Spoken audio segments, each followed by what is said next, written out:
Good morning, students. Today we discuss about alcohol, phenol, and ethers. First of all, what are alcohol?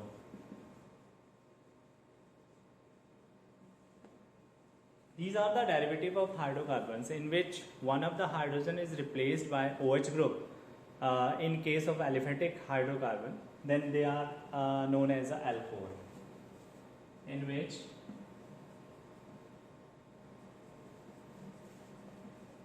one of hydrogen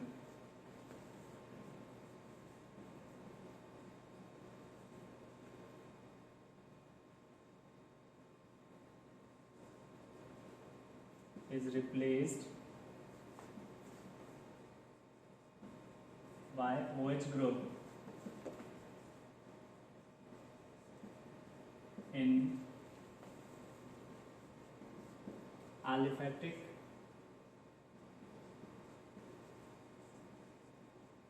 hydrocarbon are known as alcohols,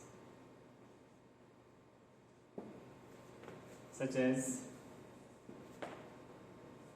CH3, CH2, CH2OH. In this case हमारे पास butane propane था, propane का एक hydrogen को मैंने OH से replace कर दिया, तो ये जो आपका बना that is propanol is the alcohol. तो इसलिए इसे नाम दे दिया अल्कोहल का। नेक्स्ट आपका अगर हम बात करें phenol, in case of phenol what we can see that in case of phenol such that in which the one of the hydrogen is replaced by OH group in aliphatic की जगह पे क्या आ जाएगा aromatic that is in benzene। यहाँ पर हम phenol लिखेंगे, phenols are क्या हो गए in which one of the hydrogen is replaced by OH group, OH group in आपके पास किस में आएगा aromatic या फिर हम इन बेंजीन।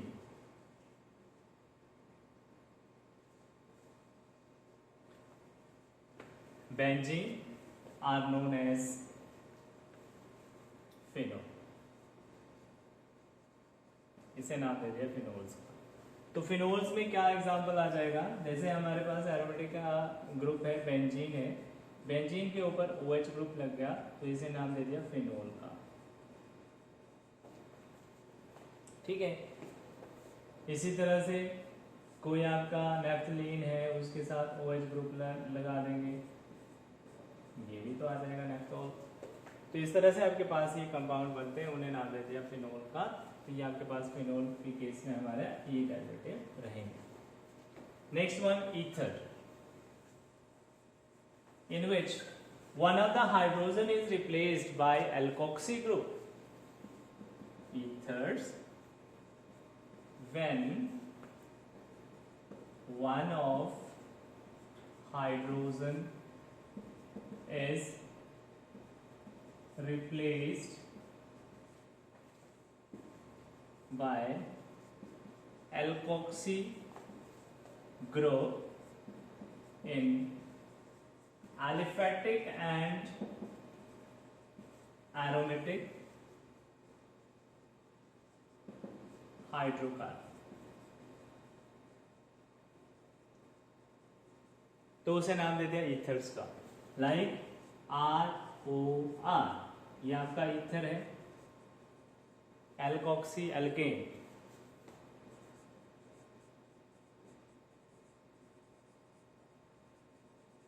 और अगर आपके पास RO इसके साथ हम बेंजीन रिंग लगा देंगे तो इसका नाम आ जाएगा alkoxy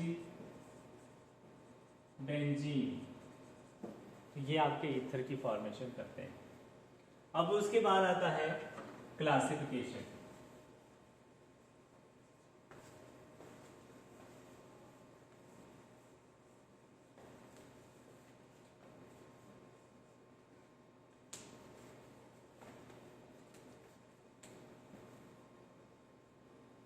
classification of alcohols and phenols. First, classification based on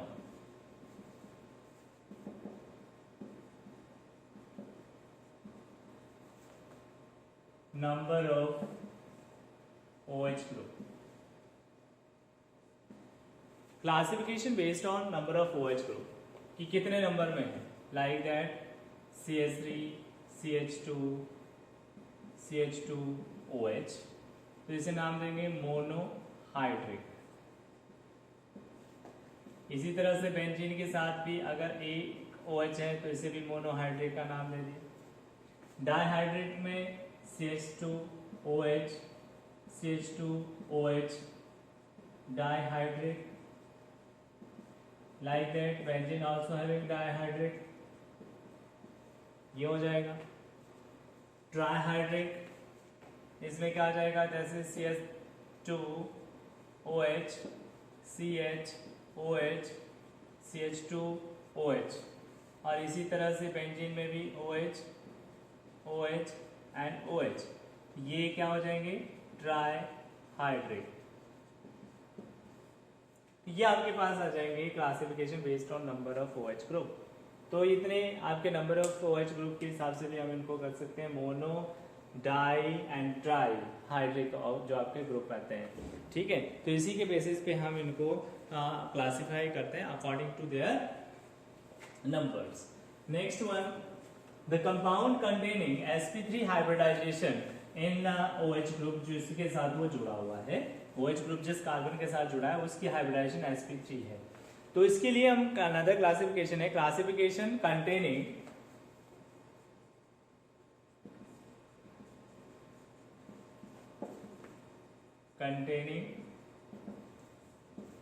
sp3 COH bond.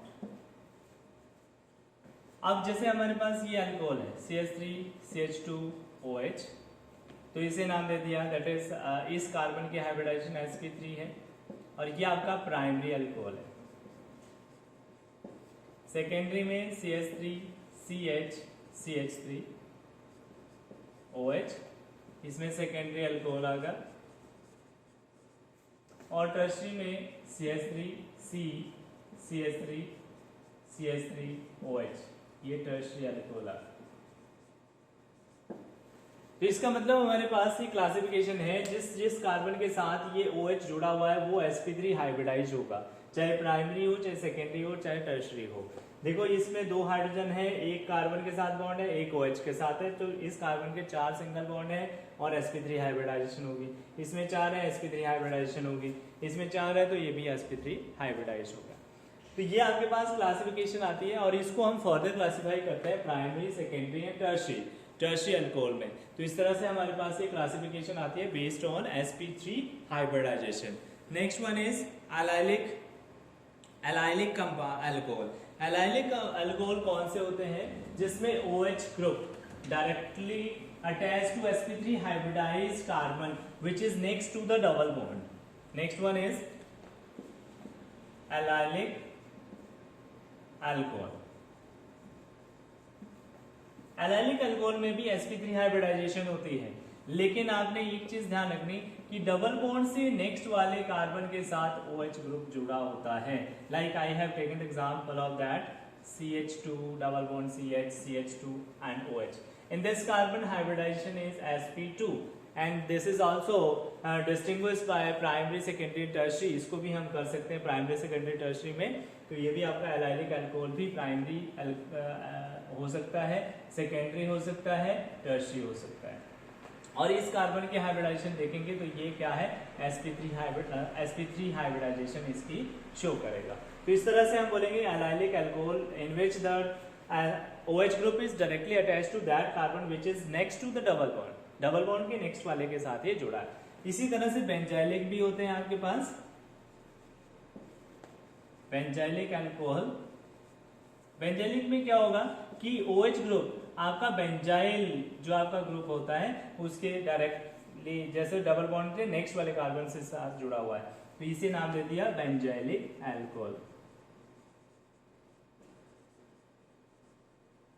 ये भी प्राइमरी सेकेंडरी टर्शियरी में डिस्टिंग्विश होता है, इसको भी हम क्लासिफाई कर सकते हैं primary secondary and tertiary alcohol में। नेक्स्ट आपके पास आता है that is compound containing sp2 hybridization in COH bond. Compound containing sp2 carbon OH bond. Carbon OH bond जो कंपाउंड है उनके बेसिस पे अगर क्लासिफिकेशन देखें तो आपके पास क्या आएगी, क्लासिफिकेशन किस तरह से रहेगी वो आप कैसे देखेंगे कि डायरेक्टली डबल बॉन्ड के साथ अगर OH ग्रुप जुड़े हैं तो उसे हम sp2 हाइब्रिडाइजेशन बोलते हैं। जैसे हमारे पास ये आ गया CH3 CH2 CHOH, तो यहाँ पर आप देख रहे हैं कि विनाइलिक अल्कोहल हमारे पास बना डायरेक्टली उस कार्बन के साथ जुड़ा हुआ है जहां पे डबल बॉन्ड है, और इस कार्बन की हाइब्रिडाइजेशन क्या है sp2। ठीक है, इसी तरह से आपका बेंजीन में भी आता है phenol. Phenol also having that sp2 hybridize. अब देखो इस OH डायरेक्टली बेंजीन के साथ जुड़ा हुआ है जिस कार्बन के साथ डबल बॉन्ड जुड़ा हुआ है, तो ये फिनोल भी इसके केस में आपका क्या है, एक कंपाउंड है जिसके पास sp2 हाइब्रिडाइजेशन है। तो these are the classification according to that particular hybridization and according to their number of OH group present in the particular जो अल्कोहल है फिनोल आता है। नेक्स्ट आता है classification of ether. Ether is two type classify. Classification अगर ether की देखें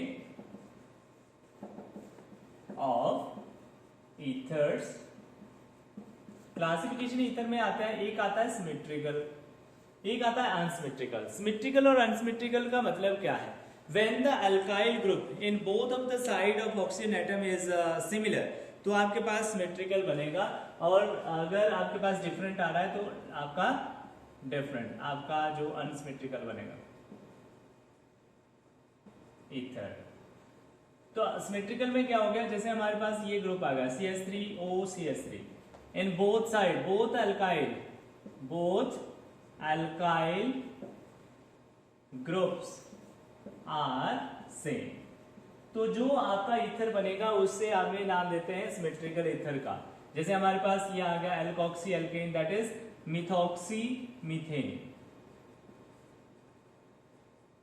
methoxy methane जो आपका है ये कंपाउंड, इसमें आप देख रहे हैं कि दोनों मिथाइल ग्रुप दोनों आपके सेम है ऑक्सीजन के दोनों साइड में, तो इसलिए इसे नाम दे दिया सिमेट्रिकल ईथर का। और नेक्स्ट आता है अनसिमेट्रिकल ईथर। अनसिमेट्रिकल ईथर में, अनसिमेट्रिकल ईथर्स में क्या होगा कि एक साइड में आपका जैसे C2H5 आ गया और एक साइड में मिथाइल आ गया, तो इस कंडीशन में both the alkyl group are not same either side of the oxygen.